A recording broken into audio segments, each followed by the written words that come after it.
ধর ওকে, ও যেন পালাতে না পারে।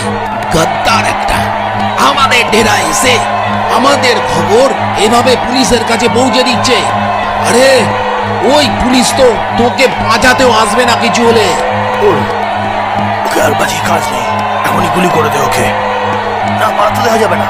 ধর ধর ধর, মার মার ওকে, মার, গুলি কর গুলি কর। কথাগুলো কানে এলেও একটু ভয় না পেয়ে সে ঝড়ের গতিতে ছুটে চলেছে। না, প্রাণ ভয় নয়, তবে ওর বাঁচাটা জরুরি। এতদিন ধরে একটু একটু করে যে প্রমাণগুলো ও জোগাড় করেছে, ও যদি বেঁচে ফিরতে না পারে তবে ওর সাথে সাথেই সেই সমস্ত প্রমাণ নষ্ট হয়ে যাবে। আর প্রমাণগুলো নষ্ট হয়ে যাওয়ার দরুন আবার ওই মাফিয়াগুলো বেঁচে যাবে, সেটাও কোনোভাবেই চায় না। তাই যেভাবেই হোক ওকে এখান থেকে বেঁচে ফিরতেই হবে। আজ প্রায় 6 মাস ধরে ওদের বিশ্বাস অর্জন করে ওদের সাথে থেকে একটু একটু করে ওদের বিরুদ্ধে প্রমাণগুলো জোগাড় করেছে সে।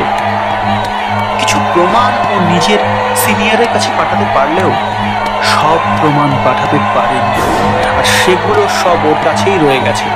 আজ নিজের করা একটা বোকামির জন্য ও ধরা পড়ে গেছে। কথাগুলো যত ভাবছে ততই ওর দৌড়ানোর গতি যেন আরো বেড়ে চলেছে। এভাবেই দৌড়াতে দৌড়াতে আচমকাই একটা গাড়ির সামনে ও গিয়ে পড়ল। গাড়িটার হেডলাইটের জোরালো আলোতে চোখ ধাঁধিয়ে গেল সবার, আর তখনই ঘটনাটা ঘটে গেল।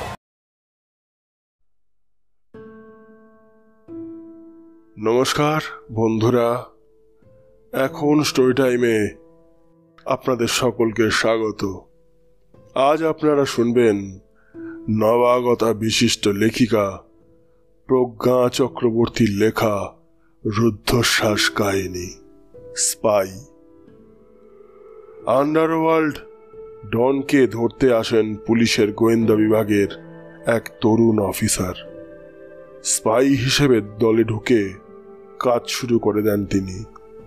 তারপর সেই চোরাচালানকারী দলটির মাথাকে কিভাবে তিনি ধরেন, ডনের জীবনের নানা সংঘাত দেখে তার মনে কি কোনো ঝড় উঠেছে, জানতে হলে শুনে নিন আজকের অডিও স্টোরি স্পাই।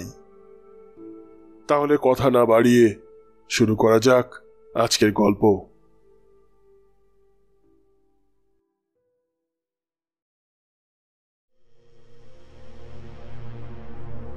এই সব কিছুর পেছনে কেউ না কেউ তো আছেই, নয়তো এইভাবে আমাদের খবর ওই পুলিশগুলো পাচ্ছে কি করে? কে ব্ল্যাক শিপ? একবার যদি তাকে ধরতে পারি তাহলে তার যা হাল করব সবাই সারা জীবন সেটা মনে রাখবে। ভালো কথা বলছি, এসে ধরা দে আমার কাছে। গত 1 মাস ধরে তার একাধিক লোক পুলিশের হাতে ধরা পড়েছে, আর আজ তার খাস লোক বুলেট পুলিশের গুলিতে মারা গেছে। এটা ডন কিছুতেই মানতে পারছে না। সে আবার বলে ওঠে, টাইগার, যা গিয়ে খোঁজ নে কে এই ব্ল্যাক শিপটা। ওকে বস, তুমি একদম চিন্তা করো না, এই টাইগার না খুব সহজে সবটা খুঁজে সবার সামনে নিয়ে আসবে। এখন তো তুই আমার ভরসা, বুলেট, আর তুই আমার সম্বল ছিলিস। আজ বুলেট আমাকে ছেড়ে চলে গেল, তবে এর বদলা আমি নেবই। একদম বস, ওই গদ্দারকে খুঁজে পেতেই হবে, তবে তার আগে আমাদের প্ল্যানটা চেঞ্জ করতে হবে। হঠাৎ প্ল্যান চেঞ্জ? কিন্তু কেন? দেখো, কে বেইমানি করেছে জানি না, এমনকি পুলিশ আর কি কি জানে সেটাও আমরা জানি না।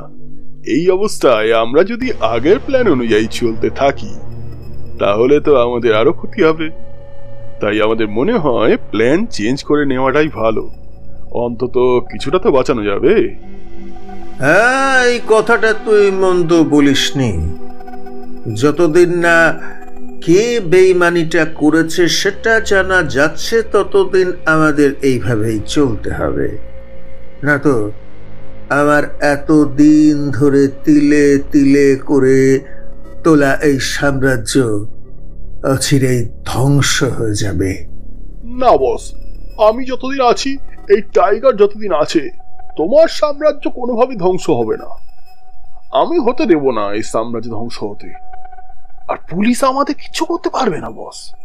আমরা আরো শক্তিশালী হয়ে ওদের উপর হামলা করব। ঠিক বলেছিস। ওরা কি ভেবেছে যে আমাদের 1 মাস ধরে গোল দিতে পেরেছে বলে, আমাদের এই কটা প্ল্যান বানচাল করতে পেরেছে বলে আমরা সতর্ক হয়ে যাব আর আমরা সব কাজ বাদ দিয়ে দেব? কখনো না। এই সাম্রাজ্য আমি 10 বছর ধরে গড়ে তুলেছি, সেই সাম্রাজ্য ওরা 10 দিনে ভেঙে দেবে? না না না না না, এটা আমি কিছুতেই হতে দেব না।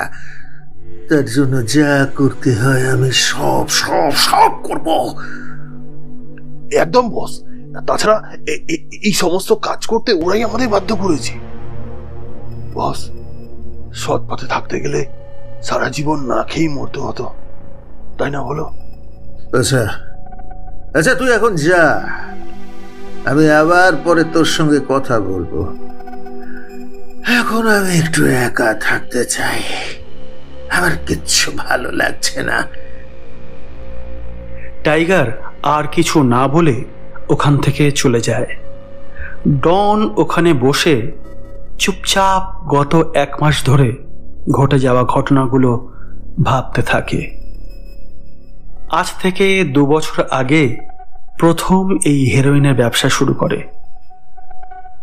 আগের মাসে ওদের লাভ অনেক বেশি হয়েছে, তাই ও ঠিক করে এই মাস থেকে ও সিংহানিয়াদের সঙ্গে কাজ করবে। সিংহানিয়ারা লোক খুব ভয়ঙ্কর হলেও ওদের সাথে কাজ করলে খুব সহজেই ডন কোটিপতি হয়ে যাবে। আর তাছাড়া সে নিজেও কম ভয়ঙ্কর লোক না, তাই শেয়ানে শেয়ানে কোলাকুলিটা বেশ ভালোই হবে। এসব ভেবে ও বুলেটকে ডেকে পাঠায়। হ্যাঁ বস, আমাকে ডেকে পাঠিয়েছিলে? হ্যাঁ, ডেকেছিলাম। সিংহানিয়ার কাছ থেকে আসা কার্টুনগুলোর খবর কি? কবে নাগাদ ওগুলো আমাদের গোডাউনে এসে পৌঁছবে? কোনো আপডেট আছে তাই নিয়ে? হ্যাঁ, কালকেই তো এসে পৌঁছানোর কথা। আমি নিজে যাব রিসিভ করতে। বাহ বাহ বাহ, বেশ ভালো বেশ ভালো, এই তো চাই। শোন, ওগুলোতে ভর্তি ড্রাগস আর হেরোইন থাকবে, তাই খুব সাবধান। আবার নিজে নেশা করতে লেগে যাস না যেন। কি যে বলো, আমাকে এতদিন এই চিনলে। আমিও সবের নেশা করি না। ঠিক আছে ঠিক আছে।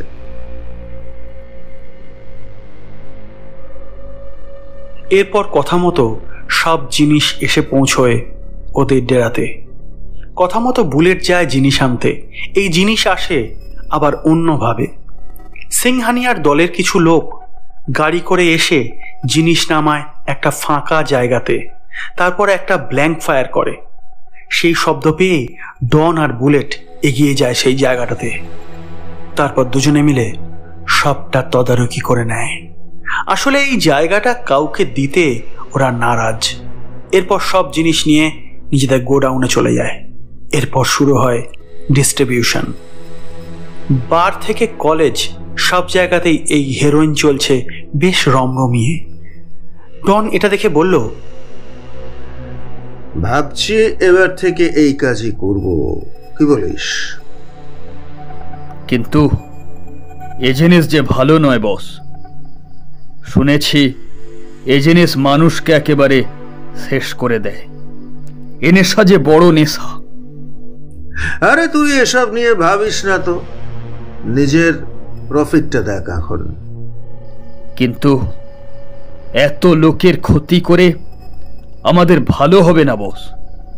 লোকের তো ভালোই করতে চেয়েছিলাম, তাতে কি ভালো হলো শুনি? মানে? আজ আমি ডন হয়েছি ঠিকই, তবে আমি কিন্তু জন্ম থেকে ডন ছিলাম না, আর না তো বোর্ন ক্রিমিনাল ছিলাম আমি। আর তুই তো নিজেও তা নোস। বুলেট আর কিছু বলল না, চুপচাপ সে নিজের কাজে চলে গেল। এরপর থেকে ওদের ব্যবসা আরো রমরমিয়ে চলতে থাকে। আন্ডারগ্রাউন্ড মাফিয়া এই ডন। এমন কোনো অপরাধ নেই যা সে করেনি। খুন ডাকাতি থেকে শুরু করে কিডনি পাচার সবেতেই তার নাম রয়েছে। তবে হ্যাঁ, সে আজও শিশু পাচার বা নারী পাচারে নাম লেখাতে পারেনি। নিজের অতীতের ব্যর্থতা থেকে একজন মাফিয়া হয়ে গেলেও সে এখনো তার নিজের বিবেককে মারতে পারেনি।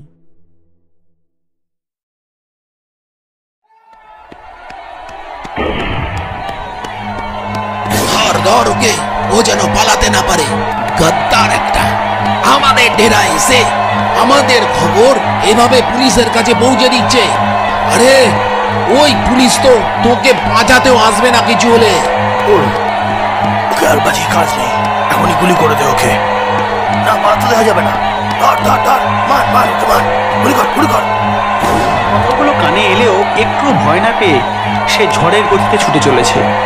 না, প্রাণ ভয় নয়, তবে ওর বাঁচাটা জরুরি। এতদিন ধরে একটু একটু করে যে প্রমাণগুলো ও জোগাড় করেছে, ও যদি বেঁচে ফিরতে না পারে তবে ওর সাথে সাথেই সেই সমস্ত প্রমাণ নষ্ট হয়ে যাবে। আর প্রমাণগুলো নষ্ট হয়ে যাওয়ার দরুন আবার ওই মাফিয়াগুলো বেঁচে যাবে, সেটাও কোনোভাবেই চায় না। তাই যেভাবেই হোক ওকে এখান থেকে বেঁচে ফিরতেই হবে। আজ প্রায় 6 মাস ধরে ওদের বিশ্বাস অর্জন করে ওদের সাথে থেকে একটু একটু করে ওদের বিরুদ্ধে প্রমাণগুলো জোগাড় করেছে সে। কিছু প্রমাণ ও নিজের সিনিয়রের কাছে পাঠাতে পারলেও সব প্রমাণ পাঠাতে পারেনি, আর সেগুলো সব ওর কাছেই রয়ে গেছে। আজ নিজের করা একটা বোকামির জন্য ও ধরা পড়ে গেছে। কথাগুলো যত ভাবছে ততই ওর দৌড়ানোর গতি যেন আরো বেড়ে চলেছে। এভাবেই দৌড়াতে দৌড়াতে আচমকাই একটা গাড়ির সামনে ও গিয়ে পড়ল। গাড়িটার হেডলাইটের জোরালো আলোতে চোখ ধাঁধিয়ে গেল সবার, আর তখনই ঘটনাটা ঘটে গেল। ঝড়ের গতিতে মেয়েটাকে তুলে নিয়ে সবার চোখের আড়ালে চলে গেল গাড়িটা।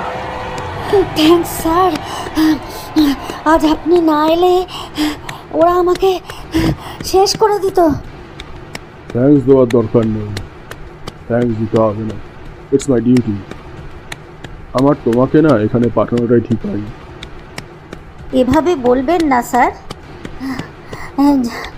জানি না কতটা কাজ করতে পেরেছি, তবে নিজের ওপর এইটুকু ভরসা তৈরি হয়েছে যে আমি কাজটা করতে পারবো।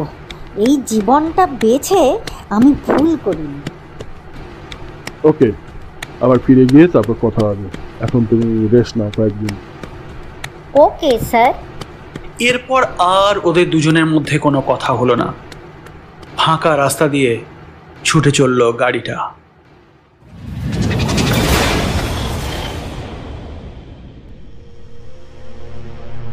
সবাই মাথা নিচু করে চুপচাপ দাঁড়িয়ে রয়েছে ডনের সামনে। ডনের আজ যা মাথা গরম, কখন যে কার প্রাণ চলে যায় সেটা ওরা বুঝতে পারছে না। এক প্রকার ওরা নিজেদের প্রাণ হাতে করেই দাঁড়িয়ে রয়েছে। ডন সবার সামনে দিয়ে ঘুরে ঘুরে সবাইকে একবার করে দেখে নিচ্ছে। এই জন্য তোদের এত টাকা দিয়ে পুষছি আমি, হ্যাঁ? একটা মেয়ে এসে আমাদের মাঝে এতদিন থেকে আমাদের সব খবর লিক করে দিল, আর তোরা কিছু জানতে পারলি না, তাই না? সব হাতে চুড়ি পড়েছিলিস নাকি নাকে সর্ষের তেল দিয়ে ঘুমোচ্ছিলিস? এখন মাথা নিচু করে আছিস কেন? কেন? আমার কথার উত্তর দে। কেউ কোনো কথা বলছে না দেখে ডন আবার বলল, শোন, তোদের একটা শেষ সুযোগ দিচ্ছি। আর কোন মিশন যদি ফেল করে তাহলে সব কটাকে আমি একসাথে কুচু কাটা করব, এই কথাটা মাথায় রাখিস। যা করার তাই কর, আমি কিচ্ছু শুনতে চাই না। শুধু আমি দেখতে চাই আমার পরের মিশন সাকসেসফুল হয়েছে। আন্ডারস্ট্যান্ড? বস তো মুখের ওপর বলেই খালাস, মিশন সাকসেসফুল শুনতে চাই, কিন্তু ওই মেয়েটা কি কি জেনে গেছে তাই তো বুঝতে পারছি না। এখন কিভাবে কি করবো বলতো? হ্যাঁ, অত ভেবে কাজ নেই, তার চেয়ে বরং আমরা পরের যে মিশনটা আছে তার পুরোপুরি প্ল্যানিংটাই চেঞ্জ করে ফেলি। মানে কোথায় দেখা হবে, কোথায় জিনিসপত্র আসবে, সবটা যদি আমরা চেঞ্জ করে নিই তাহলে মেয়েটা যা জেনে গেছে সেটা কোনো কাজে লাগবে না, আর আমাদের কাজটাও হয়ে যাবে। কি বলিস তোরা? কথাটা মন্দ বলিসনি, কিন্তু আমরা যদি এখন সবটা পরিবর্তন করি তাহলে ওরা কি রাজি হবে? কারণ ওরাও নিশ্চয়ই আমাদের সমস্ত পরিকল্পনা শুনে নিজেদের একটা পরিকল্পনা করে নিয়েছিল, আর সেই পরিকল্পনা মাফিক ওরা হয়তো সমস্ত ব্যবস্থাও করে ফেলেছে। এখন এই সব বললে আর কোনো সমস্যা হবে না তো? একটাই তো সমস্যা হতে পারে, তবে আমরা যদি ওদের সবটা বুঝিয়ে বলি আশা করি সমস্যাটা সমাধান হয়ে যাবে। কারণ আমরা যদি আগের প্ল্যান মতো চলি তাহলে পুলিশের কাছে আমরা ধরা পড়বই, উল্টে ওরাও ধরা পড়ে যাবে। আশা করি কেউই পুলিশের কাছে ধরা দিতে চাইবে না, কারণ আমাদের মতো লোকজন পুলিশের কাছে ধরা পড়লে তার অবস্থাটা কি হতে পারে এটা তো আমরা কম বেশি সবাই জানি না। আর তাছাড়া তো কোনো উপায়ও দেখছি না। তবে আরো একটা সমস্যা আছে। হ্যাঁ, আবার কি সমস্যা? দেখ, মেয়েটা এতদিন আমাদের সাথে ছিল, তার মানে আমাদের এই 6 মাস ধরে যে যে জায়গা থেকে আমরা মাল তুলেছি, যে যে জায়গায় রেখেছি, বা যে যে জায়গায় আমরা অন্য দলের সাথে দেখা করেছি তার সবটাই ও জানে।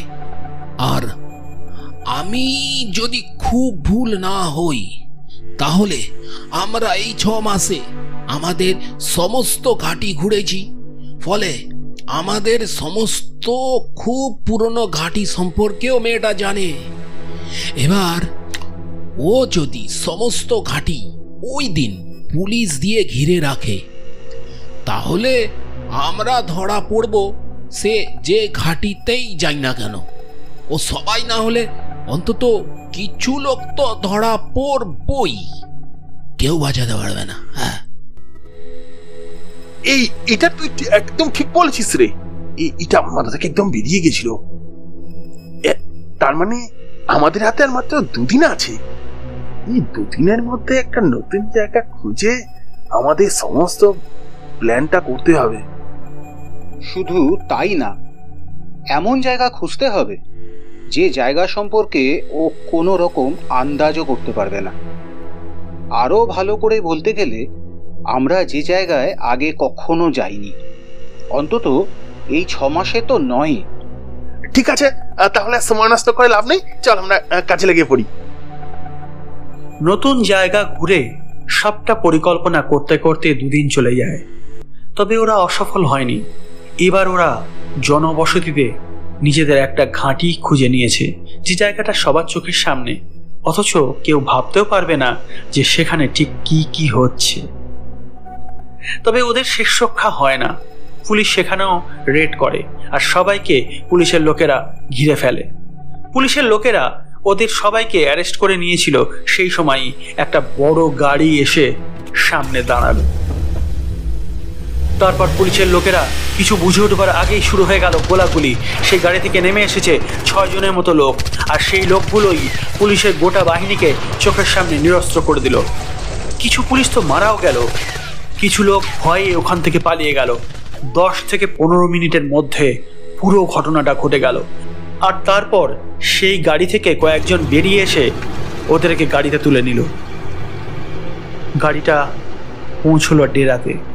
প্রথমে ওরা ভেবেছিল যে কেবল ওরাই বোধহয় প্রাণে বেঁচে গেছে, জিনিসপত্র সবই রয়ে গেছে পুলিশের হাতে। কিন্তু ওদের ধারণা ভুল করে দিয়ে ওই 6 জন ওদের নিয়ে আসা সমস্ত কার্টনগুলো ওখানে নামিয়ে রাখলো। ওদের ফিরে আসতে দেখে ডন ওদের সামনে এগিয়ে এলো। সে সবটা ভালো করে দেখে নিয়ে কিছু বলতে যাবে, তার আগেই ওই 6 জনের মধ্যে থেকে একজন বলে উঠল, জিনিস আর লোক দিয়ে গেলাম, এবার একটু সামনে রাখো। এভাবে কাজ করলে যে ভরাডুবি হয়ে যাবে তোমার নৌকা, সে খেয়াল আছে কি? নাকি মাথায় শুধু কিভাবে টাকা রোজগার করবো সেই ভূতটাই ঘুরছে? তুই কে রে? এত বড় বড় কথা বলছিস? আমার ডেরায় এসে আমাকে বড় বড় কথা বলার সাহস তোর হয় কি করে? আমি কে তা না হয় তোমার লোকজনের কাছ থেকে জেনে নিও। দিয়ে গেলাম তো ওদের, এবার আমি আসি। আর হ্যাঁ, আজ যেখান থেকে ওদের পৌঁছে দিয়ে গেলাম, কালকে সেখানেই আমাকে পাবে। চলি। এই বলে যেমন রহস্যময়ভাবে লোকটা এসেছিল, ঠিক তেমনই রহস্যময়ভাবেই লোকটা ওখান থেকে চলে গেল। ডন এবার ওদের কাছ থেকে সবটা শুনল, তারপর বলল, কিন্তু লোকটার ওর এত সাহস যে পুলিশের সামনে থেকে তোদেরকে তুলে নিয়ে এলো, আর পুলিশ কিছু করতে পারলো না। না বস, এই 6 জন মিলে পুলিশের গোটা বাহিনীকে পুরো ধরাশায়ী করে দিয়েছে। আমরা দেখে তো পুরো অবাক হয়ে গেছি। বুলেট, শোন, তুই একটা কাজ করবি। কাল কাল তুই একা গিয়ে একবার লোকটার খোঁজ নিয়ে আসবি। ঠিক আছে বস, কিন্তু কোথায় খুঁজব, কেউ বা ওর ঠিকানা কি, কিছুই তো আমরা জানি না। আরে মাথা মোটা, ও তো বলেই গেল যে আজ তোদের যেখান থেকে নিয়ে এসেছে সেখানেই থাকবে। আজ তোরা যেখানে গিয়েছিলি মাল আনতে, কাল সেখানেই যাবি, আর ওর সমস্ত খোঁজ খবর নিয়ে আসবি। ঠিক আছে? ওকে বস। ডনের কথা মতো পরের দিন বুলেট গেল লোকটার খোঁজে। সেই লোকটাও কথা মতোই সেখানেই ছিল, তবে আজ সে একা। বুলেট তার কাছে গিয়ে একবার তাকে ভালো করে দেখে নিল, তারপর বলল, তুই সে তো যে কাল আমাদের বাঁচিয়েছিলি? আরে গুরু, একেবারে দেখছি ঠিক চিনেছ। তবে তুমি এত তাড়াতাড়ি আমার সামনে দেখা করতে চলে আসবে, এটা কিন্তু আমি ভাবতে পারিনি। ওসব কথা বাদ দে, তার আগে এটা বল, তুই কাল আমাদের কেন বাঁচিয়েছিলি? আর তার থেকেও বড় কথা, তুই এখানে কি করছিলি? কে তুই? আর ওই লোকগুলো যারা তোর সাথে কাল ছিল, তারাই বা কারা? আরে আরে আস্তে আস্তে, এত প্রশ্ন একসাথে করলে উত্তর দেবো কি করে? এই যে দেখছি পুলিশের জেরার থেকেও ভয়ঙ্কর। এক এক করে প্রশ্ন করো না, আমি তো আছি, পালিয়ে তো যাচ্ছি না। বাজে কথা রাখ, আর যা জিজ্ঞেস করছি তার উত্তর দে। এভাবে বললো তো আমি উত্তর দেবো না। তুই জানিস আমি কে? তোর এত সাহস হয় কি করে যে তুই আমার মুখের উপর কথা বলিস, আমার মুখের উপরে না বলিস? তোমরা যে কারা তা আমার কাল রাতে ভালোই জানা হয়ে গেছে, আর আশা করি তোমরাও ভালো বুঝতে পেরেছো যে আমি কে। সুতরাং এই নিয়ে আর বেশি কথা না বলাই ভালো। কথাগুলো বলে দাঁতের ফাঁকে চিপে ধরে রাখা টুথপিকটা ফেলে দিল লোকটা, তারপর আবার বলল, যাই হোক, এবার কাজের কথায় আসি। আমি টাইগার, আর কাল রাতে যাকে দেখেছিলে তারা আমার সাঙ্গপাঙ্গ। বাহ বাহ, একেবারে টাইগার। তবে ছোটবেলায় যে শুনেছি বাঘেরা নাকি একা একা ঘুরতে বেশি পছন্দ করে, আর তুই যে দেখি দলবল নিয়ে ঘুরিস, তা দলবল ছাড়া একা নিজেকে সামলাতে পারবি তো? ওদের কথা নয় বাদ দাও, আমি কি পারি, আমরা কি পারি তার নমুনা তো তোমরা কাল রাতেই দেখে নিয়েছো। এবার বরং তুমি বলো যে এখানে কেন এসেছো? আমাদের বস তোর খোঁজ নিতে পাঠিয়েছে আমাকে। মানে আন্ডারওয়ার্ল্ডের মাফিয়ারাও আজকাল ভেরিফিকেশন করছে দেখছি। ওর কথা শুনে বুলেট একটু চমকে ওর দিকে তাকালো, তারপর নিজেকে সামলে নিয়ে আমতা আমতা করে বলল, তুই আর কি জানিস আমাদের ব্যাপারে? আর এই সব খবর তুই কোথা থেকে পেলি? তুই পুলিশের লোক নয় তো? এটা শুনে ও হাসতে শুরু করলো, তারপর বলল, এটা ভালো বলেছো, আমি আর পুলিশের লোক। আমি যদি ওদের লোক হতাম তাহলে কালকে তোমাদের হয়ে নিশ্চয়ই লড়াই করতে যেতাম না? হতে পারে। আমাদের বিশ্বাস অর্জন করার জন্য তুই কাজটা করেছিস। তাহলে আমার লাভ? বিশ্বাস অর্জন করে প্রথমে আমাদের ডেরায় ঢুকবি, আর তারপর আমাদের খবর নিয়ে ওই শালা পুলিশের হাতে তুলে দিবি, আর তোর চাকরিতে প্রমোশন হবে। এটা কি কম লাভজনক? তা এককালে তুমিও কি পুলিশের দলে ছিলে নাকি? এত সব জানলে কি করে? না, কখনো নয়। ওদের সাথে কাজ করার থেকে নিজের মতো কাজ করা অনেক ভালো। ও, আর তাই জন্য তুই মাফিয়া হয়ে গেলে? শোন, তোকে এত কথা ভাবতে হবে না, বুঝেছিস? নিজের কাজে মন দে। সেইটাই তো বলছি, আমার কাজটা কি? আপাতত আমি তোর চোখ বেঁধে দেব, তারপর তোকে আমাদের ডেরায় নিয়ে যাব। সেখানে গিয়ে বসের সাথে কথা হবে, বাকি কথা তার মুখ থেকেই শুনে নিবি। কিন্তু চোখ বেঁধে নিয়ে যাবার মানেটা কি? কারণ একটাই, তোকে যদি আমাদের দলে না নিই, হতে পারে তুই রাগের চোটে আমাদের ডেরার সন্ধান পুলিশকে দিয়ে দিলি। বলা তো যায় না, তাই আর কি। এরপর বুলেট ওর চোখটা বেঁধে দিয়ে নিজের গাড়িতে বসিয়ে ঝড়ের গতিতে ছুটে চলল ডেরার দিকে। ডন সেখানে অনেকক্ষণ ধরে বসেছিল। আসলে কিছুদিন আগেই ঘটে যাওয়া ঘটনাটার রেশ এখনো কাটেনি। আবার যদি পুলিশের লোক এসে ওদের দলে ভিড়ে যায়, সেটা ডন একেবারেই চায় না। তাই এত পাহারা, এত সতর্কতা।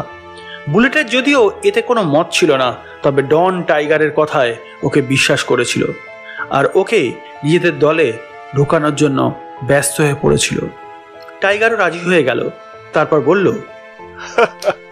इसी दिन का ही तो इंतजार था मेरा।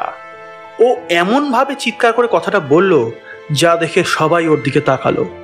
বুলেট বলল, এখানে কি সিনেমা হচ্ছে নাকি? আসলে কি বলতো, আমার না খুব ইচ্ছা ছিল সিনেমাতে মাফিয়া হব, কিন্তু তা তো আর হতে পারলাম না। তবে এখন আমি খুব খুশি। ঠিক আছে, যা কাজে লেগে পড়। বুলেট, ওকে নিয়ে গিয়ে নতুন করে সব পরিকল্পনা কর। আর কোনো ঝামেলা চাই না আমি। কিন্তু তুই এলো, এখনই ওকে সবের মধ্যে জড়ানো কি ঠিক হবে? এত প্রশ্ন না করে যা বলছি তাই কর। ঠিক আছে বস। এরপর টাইগার ধীরে ধীরে ওদের দলের অন্যতম প্রধান সদস্য হয়ে গেল। বুলেট অবশ্য প্রথম দিকে ওকে সন্দেহ করছিল, তবে এখন দুজনের মধ্যে বেশ ভাব হয়ে গেছে। বুলেটের মন থেকে সব সন্দেহ দূর করে দিয়েছে এই টাইগারই। ওর বুদ্ধিতে চলে খুব সহজেই ঝামেলা ছাড়া ওরা ওদের মাল এক জায়গা থেকে অন্য জায়গায় করতে পারছে, আর তার ফলে মুনাফাও হচ্ছে প্রচুর। এর মধ্যে দুই একবার পুলিশ যে রেড করার চেষ্টা করেনি তা না, ওদের ধরবার অনেক চেষ্টা করেছে, তবে কোনোবারই সেইভাবে সফল হয়নি। ওদের দলের কারোর ক্ষতি তো কোনো হয়নি, উল্টে পুলিশের দলের লোকেরাই আহত হয়েছে। আর এই সব কিছুই হয়েছে একমাত্র টাইগারের জন্য। বস, আসবো? হঠাৎ একটা ডাকে ভাবনার জালটা ছিঁড়ে যায় ডনের। এতক্ষণ ধরে চোখের সামনে সবটা ভেসে উঠছিল ওর, এখনো কোনোভাবে বিশ্বাস করতে পারছে না যে বুলেট আর নেই। ওকে চুপ করে থাকতে দেখে টাইগার বলল, এখন এভাবে চুপচাপ বসে থাকলে হবে না বস, আমাদের একটা কিছু করতে হবে যাতে সমস্ত কিছু আবার আমাদের হাতে চলে আসে। গত 1 মাস ধরে যেভাবে আমাদের ক্ষয়ক্ষতি হয়ে চলেছে বস, এখনই কোনো একটা ব্যবস্থা না নিলে সব কিছু শেষ হয়ে যাবে বস। আমার কিছু ভালো লাগছে না। আর কত কিছু যে দেখতে হবে, আমি আর কিছুই ভাবতে পারছি না। প্রথমে নিজের পরিচয় হারিয়েছি, তারপর নিজের ভালোবাসা, তারপর এখন তো এই সমাজ থেকেই হারিয়ে গিয়েছি আমি। একটা মানুষ নেই যে বলবে আমাকে বাঁচতে দেওয়া উচিত। আজ বুলেটও আমাকে ছেড়ে চলে গেল। ও তো সাধারণভাবে বাঁচতে চেয়েছিল, কিন্তু তাও পারেনি। আমি ওকে নিজের কাছে আশ্রয় দিয়েছিলাম, কিন্তু বাঁচাতে পারলাম না। ডনের মুখে এই কথাগুলো শুনে টাইগার কিছুটা থমকে গেল। এতদিন ধরে এই মানুষটাকে সে দেখছে, কিন্তু কখনো এতটা ভেঙে পড়েনি তো। আর একটু আগে কি বলে গেল? না, সবটা জানতেই হবে ওকে। এখনো অনেক কিছুই ওর অজানা রয়ে গেছে। তুই বল, তুই কি বলতে এসেছিলিস? দেখো বস, তোমাকে একটা কথা বলি। আমাদের যেটা করার সেটা আমরা ঠিক করে নেব। তোমার এখন একটু বিশ্রাম দরকার। আমি বরং এখন আসি। হ্যাঁ, ঠিক বলেছিস, ঠিক বলেছিস। এবার সময় হয়েছে বিশ্রাম নেবার। টাইগার কিছু না বলে সেখান থেকে চলে গেল।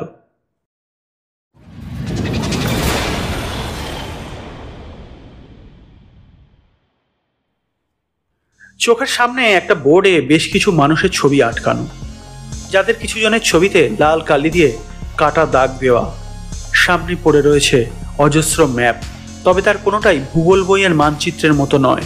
এগুলোতে একটা করে নির্দিষ্ট জায়গা দেখানো রয়েছে। জায়গাগুলো ভালো করে দেখছে আর খাতায় বেশ কিছু জিনিস লিখে রাখছে। এমন সময় তার ফোনটা বেজে উঠল।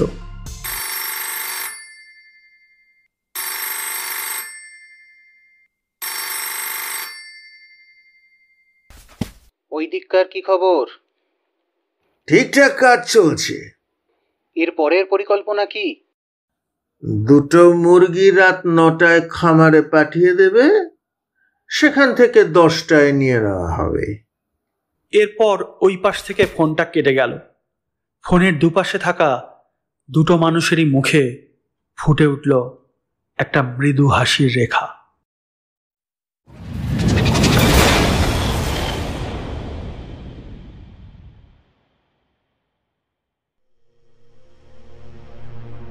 অনেক বড় জাল বিছানো আছে, তবে এবার সময় হয়েছে মাছকে জাল কেটে বার করে সেই জালে জেলেকে বন্দি করার। খুব শিগগিরই সমস্ত ব্যাপারটা আমার সামনে চলে আসবে। বস, আসবো? কে? টাইগার? আরে এসো এসো এসো, তোমরা আমার খাস লোক আছো, তোমাদের জিজ্ঞেস করার কোনো দরকার নেই। আসলে বস, সবটা নতুন করে ভেবে নিয়েছি, ওটাই বলতে এসেছিলাম। ও বেশ ভালো কথা। তবে আমিও আরো কিছু পরিকল্পনা করেছিলাম, সেটাও তোমাদের সাথে আলোচনা করতে হবে। কি পরিকল্পনা বলুন? আমি কথা দিচ্ছি এইবার আর কোনো গন্ডগোল হবে না, আর সবকিছু ঠিকঠাক হয়ে যাবে। তা তো হতেই হবে। জনের পরিকল্পনা বলে কথা, এত সহজে তা কখনোই বৃথা যাবে না। যাই হোক, আরেকজন আছে, সে আসবার পরে আমি সমস্ত কথা বলবো। বলো। আবার কি আসছে? প্রশ্নটা করেই টাইগার একেবারে চুপ হয়ে গেল। তারপর কি যেন ভেবে আবার বলল, না বস, আমরা তো জানি না যে এদের মধ্যে কে গুপ্তচর বা কে আমাদের সব খবর পুলিশের কাছে দিচ্ছে। তাই জিজ্ঞেস করছিলাম যদি আবার কোনো সমস্যা হয়। আমাদের ধান্দায় বিশ্বাস করাও কিন্তু একটা বড় ব্যাপার। বিশ্বাস করতে না পারলে এই ব্যবসা টিকিয়ে রাখা অসম্ভব। যাই হোক, তুমি চিন্তা করো না, আমি ঠিক সময় মতো জেনে নেব যে ব্ল্যাক শিপটা আসলে কে। সে তো নিশ্চয়ই, যে আছে সে কি আর আমাদের দলের মধ্যেকার নাকি নতুন কেউ? দলেরও বলতে পারো, আবার নতুনও বলতে পারো। যাই হোক, এবার তাহলে আলোচনা শুরু করা যাক। সে এসে গেছে। এটা শুনে টাইগারের কেমন যেন একটা সন্দেহ হয়, কিন্তু চারিদিকে সে তাকিয়েও কাউকে দেখতে পেল না, তাদের নিজেদের দুজনকে ছাড়া। এরপর সে আরো কিছু বলতে যাচ্ছিল, কিন্তু ডন তাকে ইশারায় থামিয়ে দিয়ে বলল, তোমরা দুজনেই জানো যে আমরা পরপর 5টা ডিল পুলিশদের জন্য হারিয়েছি, ফলে অনেক টাকা লোকসান হয়ে গিয়েছে। তবে তার থেকেও বেশি লোকসান হয়েছে আমাদের দলের কিছু মানুষের মৃত্যু। এই ক্ষতি কোনোভাবেই পূরণ করা যাবে না। তবে আমাদের সেসব ভেবে বসে থাকলে তো চলবে না। যে কাজের জন্য তারা প্রাণ দিয়েছে সেই কাজকে আরো সফল করে তুলতে হবে। সেজন্য সিঙ্গানিয়ার সাথে কথা বলে এবারে আমি আরো দামি জিনিস আনার কথা ভেবেছি। তবে জিনিসটা আসবে একটু অন্যভাবে। কিভাবে সেটা আমি যেদিন আসবে সেদিন বরং সবাইকে জানিয়ে দেব। আর সেদিন আমাদের গোটা টিম সেখানে যাবে না, আমার বলা দুজন সেখানে যাবে। আর একটাই কারণ, আমি চাই না আরো অনেক লোকের মৃত্যু হোক। তোমরা দুজন যাবে, তবে দেখি পারলে আরো একজনকে তোমাদের সাথে পাঠাবো, আশা করি তাতেই কাজ হয়ে যাবে। আর তা না হলেও তোমাদের দায়িত্ব কাজটা হাসিল করে নেওয়া। আশা করি আমার কথাটা তোমরা বুঝতে পেরেছ। কারোর কিছু জানার আছে তোমাদের দুজনের? কিন্তু ঠিক কি জিনিস আসবে সেটা কি জানতে পারি? আসলে কি জানো তো, ওই সিংহানিয়া নিজেও আমাকে জিনিসটার কথা কিছুই বলেনি। শুধু একটা কথাই বলেছে, এই জিনিসটা নিয়ে কাজ করতে পারলে আমরা সবাই মালে মাল হয়ে যাবে। আর ওনার এই ব্যবসা নিয়ে যা জ্ঞান, তাতে উনি ভুল কথা বলবেন না।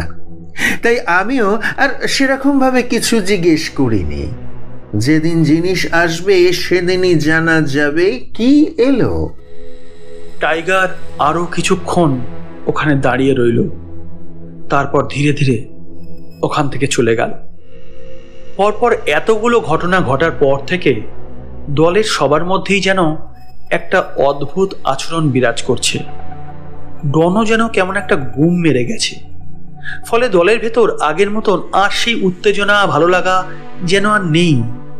সবার মনেই যেন কেমন একটা ভয় ভয় ভাব, এই বুঝি তারও শেষ দিন। এদিকে ডন মনে মনে পরিকল্পনা করে চলেছে সিংহানিয়ার সাথে তার কি কথা হয়েছে, তার কিছুই তো দলের কেউ জানে না। ডনের কথা মতো নতুন মাল আসার কথা। ডন 3 জনকে সেই জিনিস আনার দায়িত্ব দিয়েছে, তবে তারা 3 জন যাবে আলাদাভাবে। সেই মতো আগে টাইগার বেরিয়ে যায়। সেই সময় ডন ওখানে আসে। জনি, জনি, তুই আমার একমাত্র ভরসা। আজ আমাদের সবটা জানতেই হবে। আমি আছি তো, এত চিন্তা করো না। ওটাই তো আমার ভরসা। আজ বুলেট থাকলে আর এত চিন্তাই থাকতো না। মাঝে মাঝে নিজেকে বড্ড অপরাধী মনে হয় রে। ও তো এসব চাইনি বল, তাহলে ওর সাথে কেন এমন হলো বলতো? আমরা কেউই এসব চাইনি, তবে ভাগ্য আমাদের এখানে এনে দাঁড় করিয়েছে। ঠিক আছে, এখন বেরিয়ে পড়ি। যা।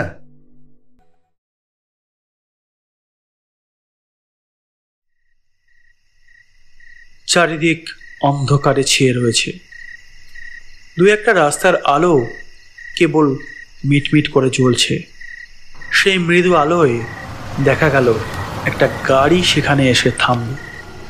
বেশ কিছু লোক চোখের পলকে 15টা কার্টেন নামিয়ে রাখলো, তারপর চলে গেল। গাড়িটা মিলিয়ে যাওয়ার আগেই একজন বেরিয়ে এলো অন্ধকার ভেদ করে। তবে লাভ কিছুই হলো না। তাই সে আবার ফিরে গেল ওই কার্টেনগুলোর কাছে। তারপর 4-5টা ভালো করে দেখে নিয়ে একটা ছোট ছোড়া বের করে একটা কার্টেন খুলে ফেললো। কার্টেনের ভেতর থেকে বেরিয়ে এলো বেশ কিছু কাঁচের বোতল।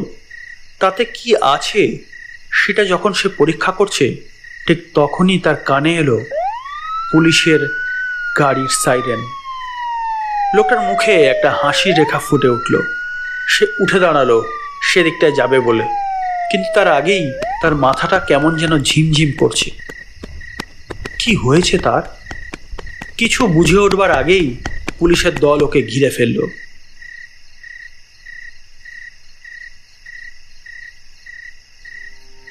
কি হে ছোড়া, এখন থেকে এসব? এত মাল কোথা থেকে এলো বল? আরে বলবে কি, ও তো নেশায় চুর হয়ে আছে। থানায় নিয়ে গিয়ে আগে ওর নেশাটা ছোটাতে হবে, বুঝলেন?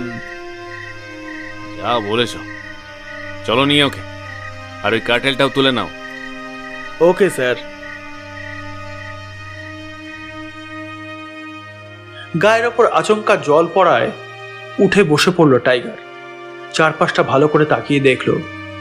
ওকে উঠে বসতে দেখে দুজন পুলিশ অফিসার ওর সামনে এসে দাঁড়ায়। তারপর বলে, হ্যাঁ, তো নেশা কাটলো তোমার? নেশা? কিসের নেশা? আমি তো কোনো নেশা করি না স্যার। এসব আপনি কি বলছেন? ও তাই নাকি? তাহলে রক্তে ড্রাগ স্যাম্পেল এলো কি করে? আপনারা ভুল ভাবছেন স্যার, আমি ওরকম নই। ও তাই নাকি? তা তুই কি রকম একটু শুনি। দেখুন স্যার, আপনারা ভুল ভাবছেন। টাইগার কিছু বলতে গিয়েও চুপ করে যায়। ফলে পুলিশের মার তার উপর ভালোভাবেই চলতে থাকে।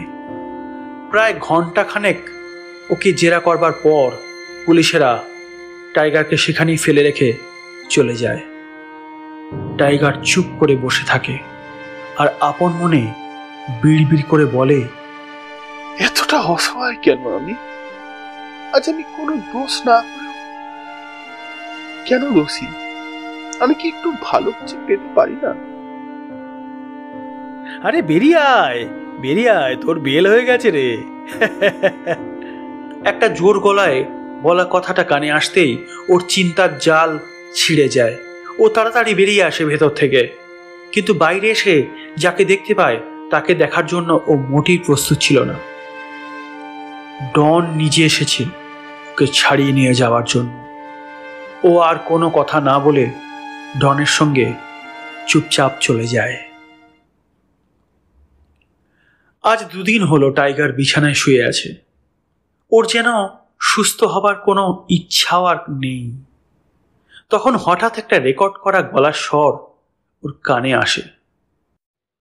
আমাদের আর কিছু করার নেই। আশা করি তুমি ভুলে যাওনি তোমার সাথে আমাদের ঠিক কি কথা হয়েছিল। আমাদের পথ চলা এখানেই শেষ। তবে যদি তুমি কখনো ফিরতে পারো তাহলে নিশ্চয়ই আবার একসাথে কাজ করব। কথাগুলো কানে আসতেই টাইগারের চোখটা বন্ধ হয়ে যায়। সবটা জানতো সে, তবু আজ কেন এতটা খারাপ লাগছে? নাকি ওর মন এটা মেনে নিতে পারছে না কোনোদিন যে মানুষ এতটা স্বার্থপর হতে পারে, এটা সে কি জানতো না? এরপর আর কিছু বলার আছে তোমার? তুমি এটা কোথায় পেলে ডন? টাইগার, তুমি কিন্তু ভুলে যাচ্ছ আমার সোর্স কিন্তু কম নয়। তা বলো, এবার আমার তোমার সাথে ঠিক কি করা উচিত? After all, you were that black sheep. কেন বেল করালে আমার? ওকে ওকে ওকে ওকে তোমাকে একটা গল্প বলি। গল্প? তা কি গল্প বলবে? নাকি গল্প বলার নাম করে আমার থেকে কোনো তথ্য জানতে চাও? কোনটা? তথ্যটা আমার লাগবে না। গল্পটা কেন বলতে চাইছি সেটা তুমি গল্পের শেষেই বুঝবে। বেশ ভালো, বলো তবে। আজ থেকে বছর 6 আগের কথা, বুঝলে। সদ্য কলেজ শেষ করেছে ছেলেটা। চোখে তার অনেক স্বপ্ন। এবার সে নিশ্চয়ই একটা চাকরি পেয়ে যাবে, আর চাকরি পেয়ে গেলেই সে তার পরিবারের সব দায়িত্ব নিতে পারবে। যদিও তার ইচ্ছে সিনেমা জগতে কাজ করবার, তবুও যতদিন না সেই ইচ্ছেটা পূরণ হচ্ছে ততদিন একটা চাকরি করলে ক্ষতি কি? জিম করা বডি দেখতেও খুব একটা খারাপ না। সুতরাং সিনেমা জগতে একটা কাজ পেতে অসুবিধে হবে না। সেই সময় সে জানতে পারল স্ট্যান্টম্যানের কথা, যারা মূলত ওই পর্দায় মানুষের সামনে আসে না, তবে অ্যাকশন বা সেরকম সিনে তারা আসে হিরোর জায়গায় শট দেয়। বেশ মনে ধরল তার। এক বন্ধুর চেনা জানা ছিল বলে 2-একটা কাজও করল, কিন্তু তারপর সব কথা যেন হারিয়ে গেল। এদিকে চাকরিও পেল না, আর ওদিকে স্টান্টম্যানেরও কোনো কাজ নেই। সিনেমা পাড়ায় গিয়ে কাজ দিন না বলেও কোনো লাভ হলো না। সেই সময় তাকে লক্ষ্য করে র এজেন্ট। তাকে ট্রেনিং দিতে থাকে একজন আদর্শ গুপ্তচর হওয়ার জন্য। তবে শর্ত একটাই, বিপদে পড়লে ভাই আমি আর পাশে নাই। এসব বলে কি প্রমাণ করতে চাইছো তুমি? শোনো, এসব গল্প না অন্যদের বলো, আমার কোনো ইন্টারেস্ট নেই। আরে আরে, অত রেগে যাচ্ছ কেন? অত রেগে যাচ্ছ কেন? ঠিক কি কারণে তোমার এত রাগ হচ্ছে? তুমি এত কিছু কি করে জানলে? ওই যে বললাম তোমাকে, আমার সোর্স তো কম নয়। তার মানে আমাকে ওইভাবে ফাঁসানোর পরিকল্পনা তোমারই ছিল, তাই তো? কি ভেবেছো এসব করলে তুমি পার পেয়ে যাবে? কখনো না। না তো তুমি ছাড়া পাবে, না ওই ড্রাগস এই দেশে আর আসবে। আসলে আমি এটাই ভাবছিলাম, আমার আর তোমাদের লিডারের মধ্যে পার্থক্যটা কি? কিছু নেই, বরং আমি আমার দলের লোকেদের বাঁচাই, আর তিনি তো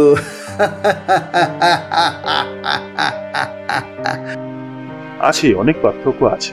উনি দেশের ভালো চান, আর তুমি ক্ষতি, যেটা আমি হতে দেব না। বেশ বেশ বেশ বেশ, মেনে নিলাম, কিন্তু দেশের ভালো করবার জন্য তোমাদের এভাবে বলি দেবে? যাই হোক, বাকি গল্পটা শোনো। আর কি বলার আছে তোমার? এই গল্প আমি জানি, তাই তোমার থেকে শোনার ইচ্ছে আমার নেই। এটা একটা অন্য গল্প, একটা সহজ সরল ছেলের গল্প। সেও স্বপ্ন দেখতো তোমার মতো, তারও ইচ্ছে ছিল একটা চাকরি করার ঠিক তোমার মতো, কিন্তু সে গিয়ে পড়লো কিছু অসাধু লোকের হাতে। মানে কি বলতে চাইছো? কেসে কে সেটা না হয় তুমি খুঁজে নিও। ছেলেটি অভিনয় করতে চাইতো, বেশ কিছু কাজও করেছিল। সেই সময় একদিন তার কাছে একটা কাজের অফার আসে, একটা টিভি শো যেখানে বিভিন্ন ক্রাইম শো আর ক্রিমিনাল কেস নিয়ে কাজ হয়। সে রাজি হয়ে গেল, কাজ চলতে থাকলো। তবে সে বুঝতেই পারলো না অভিনয় করতে করতে কখন সে একজন অপরাধী হয়ে গেল। কেউ বিশ্বাস করলো না তার কথা। পুলিশ তাকে গ্রেপ্তার করলো, চললো অকথ্য নির্যাতন। আর তার কাছ থেকেই যে করেই হোক সন্ধান পেতে হবে দলের মাথার। কিন্তু ছেলেটা যে কিছুই জানে না। আর তখন একজন মানুষ দেবদূতের মতো এসে তাকে বাঁচালো। আর সেই লোকটার হাত ধরে ছেলেটা উঠল ডন, যার নামে খুন থেকে শুরু করে ড্রাগ সাপ্লাই এসব নানা রকম কেস আছে পুলিশের খাতায়, যার নাম বহুবার এসেছে। কি ঠিক বললাম তো? ডনের কথার মাঝে টাইগার কথাগুলো বলায় সে প্রথমে একটু চমকে যায়, তারপর নিজেকে একটু সামলে নিয়ে বলল, একদম ঠিক বলেছো, একদম ঠিক বলেছো। তবে এখন বলো তো, আমার দোষটা কি ছিল? এটাই যে ওটা অভিনয় নয় বরং বাস্তব, তা বুঝতে না পারা, নাকি একটা কাজ পেয়েছি সেই আনন্দে অন্য কিছু না ভাবা? টাইগার আর কিছু বলতে পারে না। আসলে বলতে পারে না বলাটা ভুল, এই প্রশ্নের উত্তর আসলে ওর কাছে নেই। ওকে চুপ থাকতে দেখে ডন একটা হালকা হাসি ছড়িয়ে দিয়ে বলল, আসলে কি জানো তো, আমার দলে যারা আছে তারা প্রত্যেকেই একটা না একটা গল্প আছে। এই কিছুদিন আগে যে বুলেটকে তোমরা মেরে ফেললে আমাকে দুর্বল করে দেওয়ার জন্য, আসলে মানুষটা আগে থেকেই দুর্বল ছিল।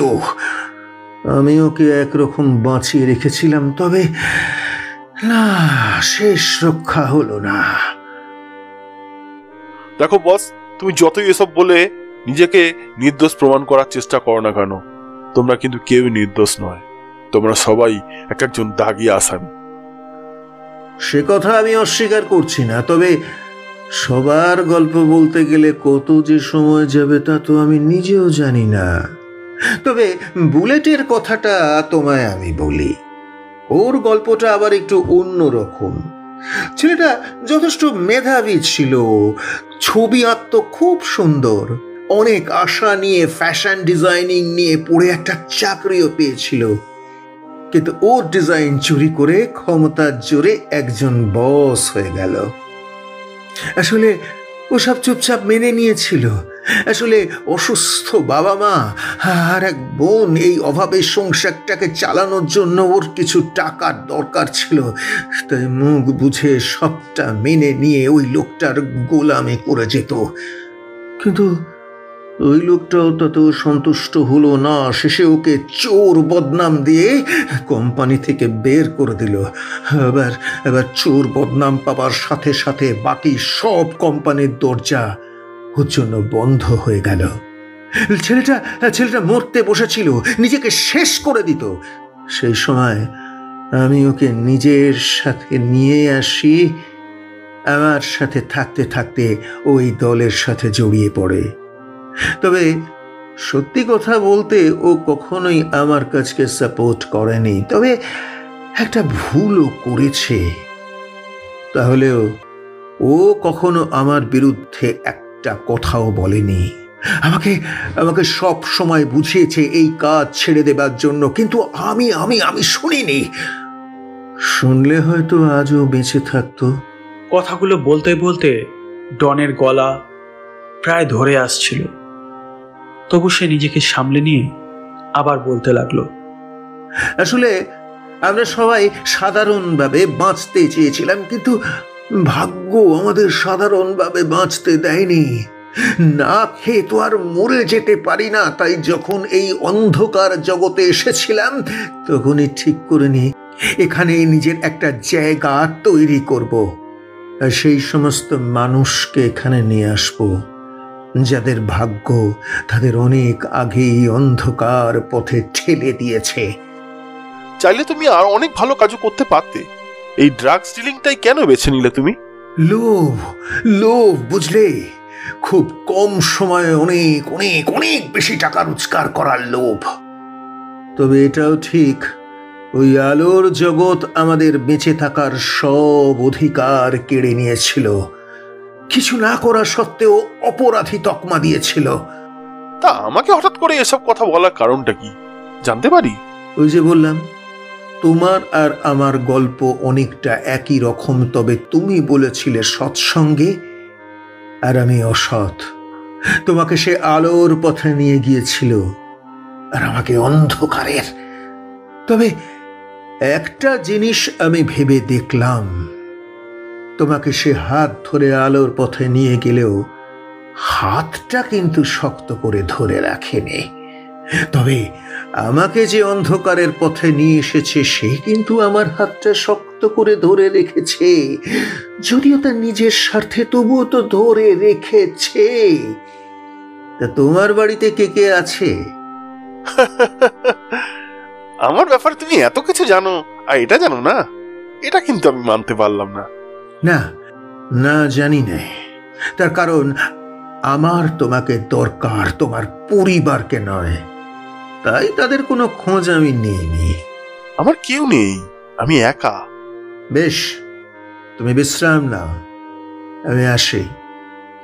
আর হ্যাঁ, চাইলে নিজের দায়িত্ব পালন করতে পারো, কেউ তোমাকে বাধা দেবে না বা তোমার কোনো ক্ষতিও করবে না। ডন চলে যাওয়ার পর ডনের বলা কথাগুলোই টাইগারের মাথায় ঘুরতে থাকলো। কোনটা ঠিক কোনটা ভুল সব জানা ওর কেমন গুলিয়ে যাচ্ছে। এটা হতে পারে যে সে যে পথটা বেছে নিয়েছে সেটা হয়তো ঠিক পথ নয়, কিংবা ও যে কাজটা করছে সেটাও হয়তো কারুর ভালো করছে না, কিন্তু এতে কি সত্যি ওর কোনো দোষ আছে? কতটা দোষী সে? টাইগার নিজের মনেই বলল, আচ্ছা, এইসবের মাথায় যে বসে আছে তার জীবনেও কি এরকম কোনো দুঃখ আছে নাকি? সব সময় বেশি টাকা উপার্জনের লোভ তাকে এই রাস্তায় নিয়ে এসেছে, সাথে এতগুলো মানুষকেও। ডনকে বললে ডন কি সেই মাথার সন্ধান দেবে? তাকে কি ধরিয়ে দেবে পুলিশের কাছে? না, আমাকে একবার কথা বলতেই হবে। মনে মনে কথাগুলো একবার ভেবে নিয়ে সে নিজের ফোনটা বের করে অফিসে ফোন করল।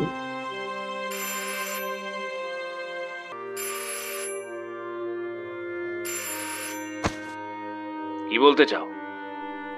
স্যার, আমি আপনাকে কিছু বলতে চাই। কি বলতে চাও? তবে তার আগে একটা কথা বলো তো, তুমি কি সত্যিই ওদের দলে নাম লিখিয়েছো? এসব আপনি কি বলছেন স্যার? যদি তাই না হয় তাহলে ওরা তোমাকে বাঁচালো কেন? আমার মনে হয় নিচের দলের লোক বলে বাঁচিয়েছে। তোমার এই কথাটা যদি মেনেও নি, তাও একটা প্রশ্ন থেকে যায়, তোমার রক্তে ড্রাগস এলো কি করে? আসলে স্যার, এই ড্রাগটা নতুন এসেছে, দেখতে একদম আলাদা।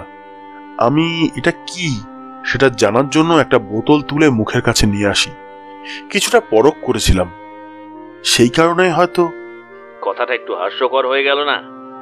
তুমি ওদের দলের লোক হয়েও জানতে না ওটা কি?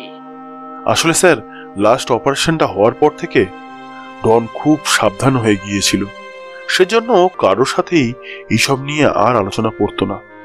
বুঝলাম, বেশ বলো এখন কি বলার জন্য ফোন করেছো? আপনাকে কিছু ইনফরমেশন দেওয়ার জন্যই ফোনটা করেছিলাম। আসলে এবার সময় এসে গেছে স্যার আসল মাথাটাকে ধরার। তুমি সব ডিটেলস দিয়ে রাখো, আমি দেখে নেছি। আর এটাই তোমার শেষ সুযোগ, মনে রেখো। আর কোনো ভুল হবে না স্যার।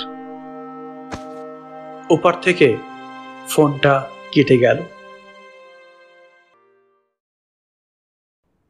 টাইগার মনে মনে ঠিক করে নিয়েছে যে এবার ও সিংহানিয়াকে সবার সামনে নিয়ে আসবে। আজ আরো কিছু কার্টেন আসার কথা, তবে আজ গোটা টিম সেখানে যাবে, ডন নিজেও সেখানে যাবে। যদিও টাইগার প্রথমে চায়নি যে ডন সেখানে যাক, তবুও ডন তার কথা না শুনে সেই জায়গায় চলে গেছে। কিছুক্ষণ পর একটা গাড়ি এসে সেখানে থামলো, আর তারপর আরো একটা গাড়ি ওদের সামনে এসে থামলো, আর সেই গাড়ি থেকে নামলো কিছু পুলিশ।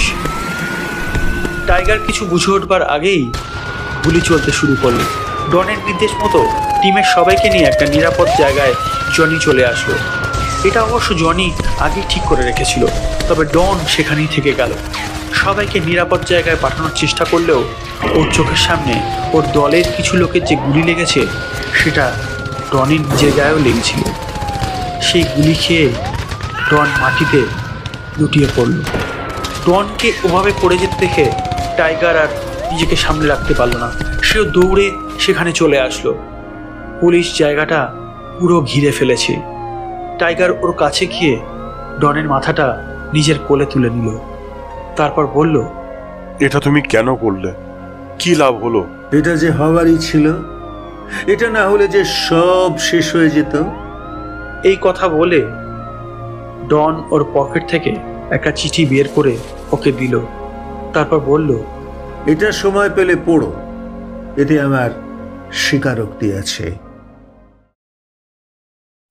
ডনের চলে যাবার পর বেশ কিছুদিন কেটে গেছে। টাইগার আবার টিমে ফিরে গেছে। একদিন নিজের ঘর গোছাতে গিয়ে ও একটা কাগজ পেল। কাগজটা কিসের সেটা দেখতে গিয়ে সে বুঝতে পারল এটা সেই ডনের দেওয়া চিঠিটা। চিঠিটা খুলে টাইগার পড়তে শুরু করলো। আমি জানি টাইগার, তুমি এই সমস্ত চক্রের পিছনে সেই মাথাটাকে ধরিয়ে দেবার চেষ্টা করছো, তবে তাতে খুব একটা লাভ হবে বলে আমার মনে হয় না। কারণ এর মাথা এক নয়, হাজার। শুধু তাই নয়, একটা করে মাথা খসে পড়লে সেই জায়গায় জন্ম নেয় আরও একটা মাথা, বলতে পারো ঠিক সেই রক্তবীজের মতো। তবে আমি জনিকে বলে দিয়েছি, আমার দলে যারা ছিল তারা কেউ আর এই কাজের সঙ্গে যুক্ত থাকবে না। তুমি হয়তো ভাবছো যে হঠাৎ করে আমার এই পরিবর্তনের কারণ কি, তাই তো?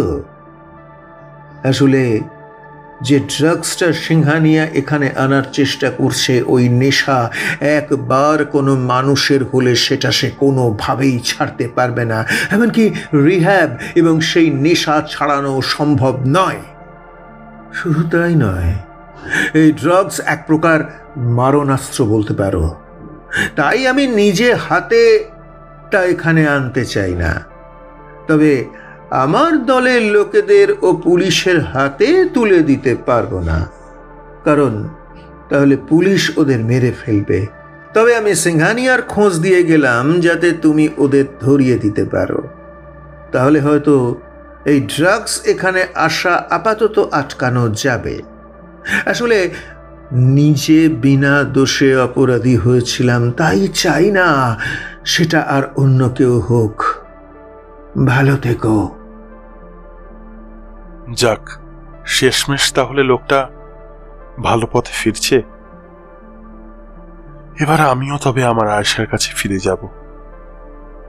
এখন কদিন নিশ্চিন্তে বিশ্রাম নেব।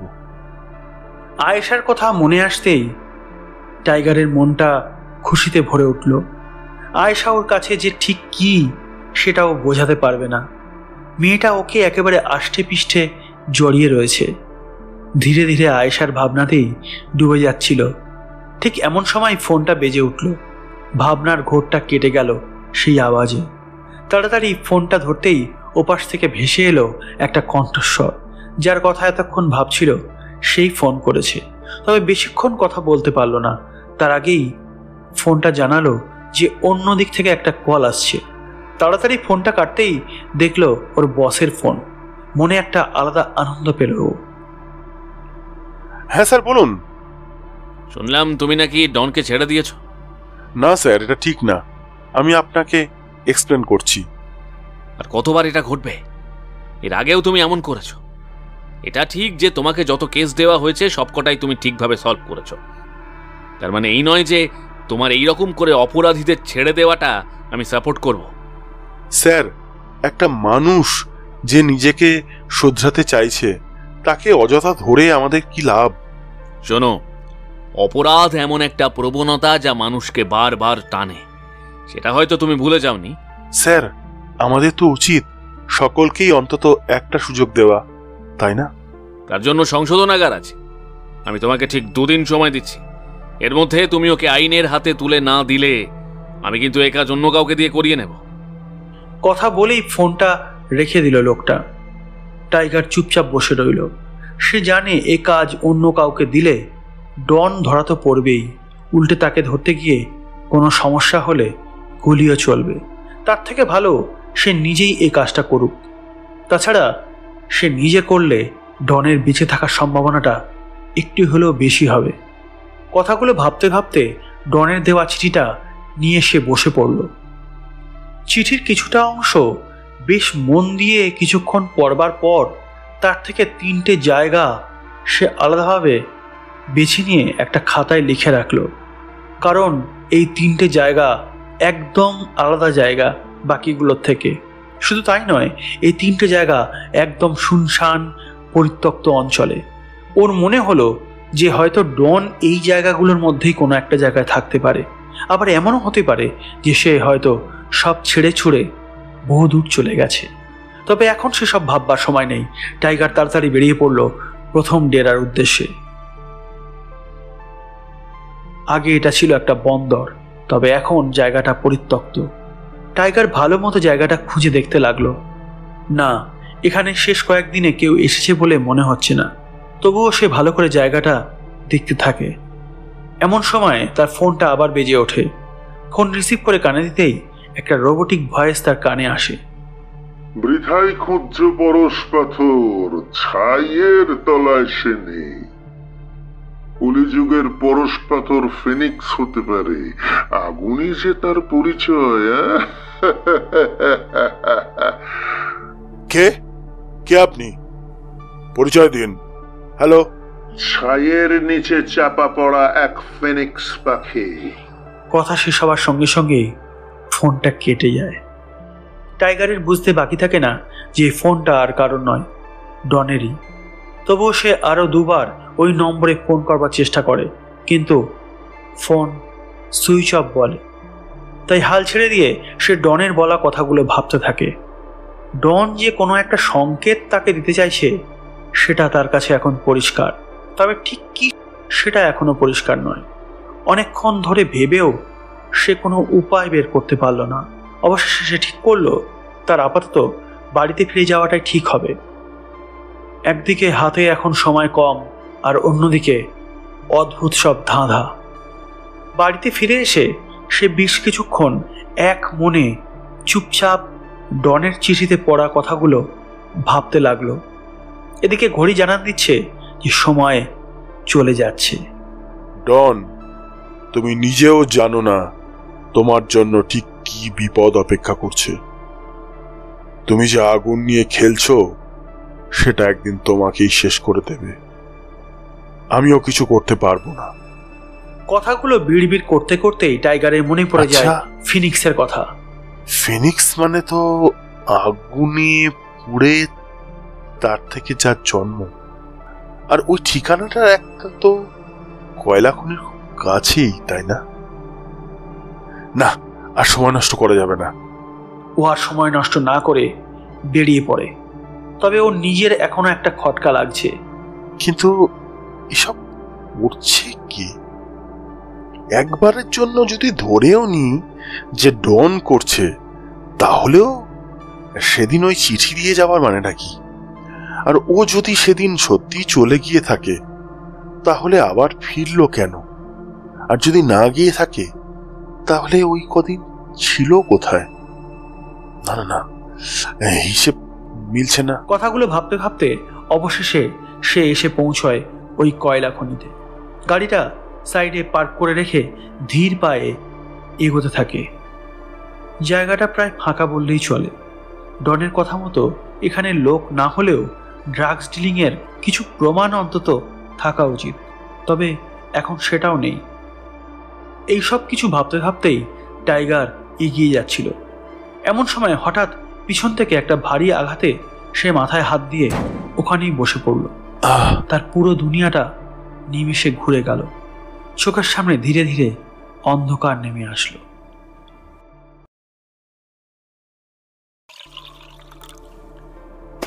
মুখের ওপর জলের ছিটা পড়তেই টাইগারের জ্ঞান ফিরে আসলো। ধীরে ধীরে চোখ মিলে টাইগার তাকিয়ে দেখলো সামনে। মাথাটায় এখনো অসম্ভব একটা যন্ত্রণা করে চলেছে। কোথায় রয়েছে সে বুঝতে বেশ কিছুটা সময় চলে গেল। এমন সময় একটা চেনা কণ্ঠস্বর শুনে সে চমকে উঠল। অবশেষে তাহলে ছাইয়ের ভেতর থেকে ফিনিক্সের সন্ধান পেলে? আমি তো ভেবেছিলাম আরো কিছুটা সময় লাগবে তোমার। এবারে সে বুঝতে পারল যে কণ্ঠস্বরটা কার। ভালো করে বেঁধে রাখা হয়েছে তাকে। তবে তার মুখে কোনো বাঁধন নেই। মাথার প্রচন্ড ব্যথা করছে। কথা বলতে গেলেও মাথায় লাগছে। তবুও ধীর স্বরে সে বলল, আমাকে আমাকে এখানে নিয়ে আসার মানেটা কি? হ্যাঁ, এভাবে বেঁধেই বা রাখা হয়েছে কেন? তোমাকে তো এখানে কেউ নিয়ে আসেনি।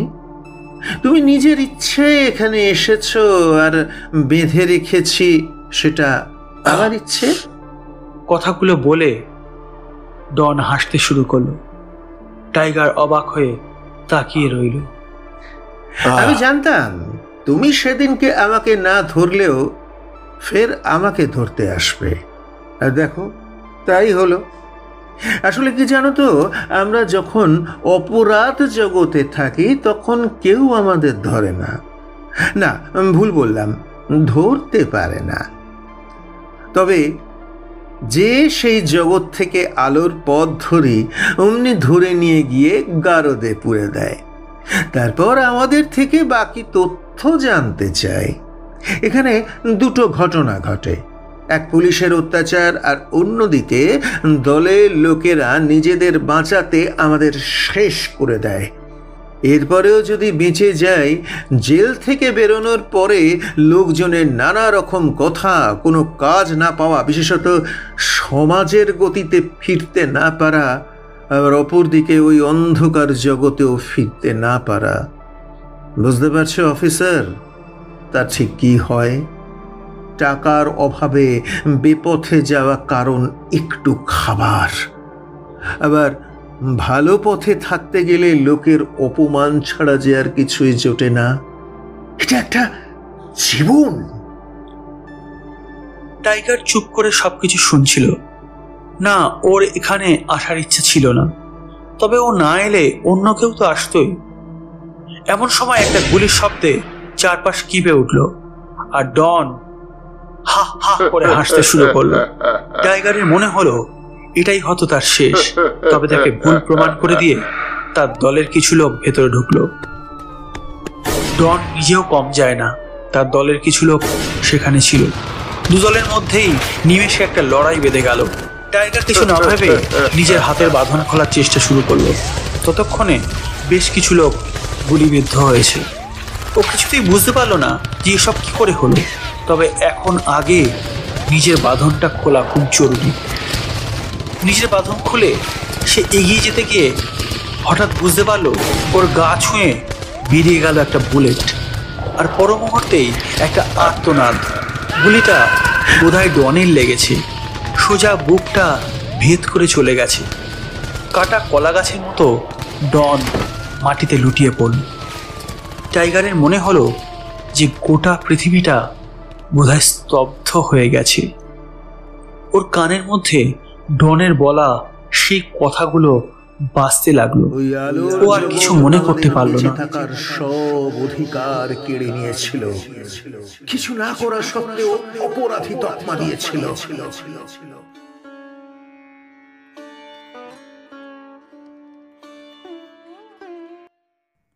খবরটা উপর মহলে যেতেই সকলে নিশ্চিন্ত হলো। যাক, অবশেষে একজনকে নিকেশ করা গেছে। না না, এ কোনো চুনোপুটি হবে না, এই মনে হচ্ছে রাঘব বোয়াল সেই ডন। ওর দলের বাকিদের ধরা হয়েছে, এরপর এদের থেকেই সবকিছু জানা যাবে। তবে টাইগার নিজেকে এই কেস থেকে সরিয়ে নিল। শুধু তাই নয়, সে অনির্দিষ্টকালের জন্য বিরতি চেয়ে নিল তার ডিউটি থেকে। এখনো ঘুমের ঘোরে ওর মনে হয় কি যেন প্রাণপণে আলোর পথে ফিরতে চাইছে, অথচ একজোড়া কালো হাত তাকে টেনে নিয়ে যাচ্ছে। এখনো ঘুমাতে পারি না। রাতে এখনো ঘুমের ঘরে যেন মনে হয় কারা যেন প্রাণপণে আলোর পথে ফিরতে চাইছে, অথচ একজোড়া হাত তাদের টেনে নিয়ে যাচ্ছে অন্ধকারের পথে। কবে এই দুঃস্বপ্নের কবে শেষ হবে এই দুঃস্বপ্ন?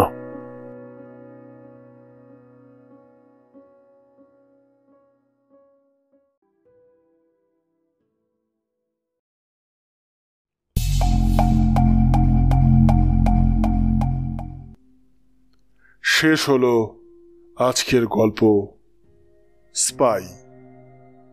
লেখিকা নবাগতা প্রজ্ঞা চক্রবর্তী, যার লেখা আরও কিছু গল্প আপনারা আমাদের চ্যানেলে আগেও শুনেছেন। গল্পের সূত্রধর এবং কথকের ভূমিকায় আমি জয়দীপ।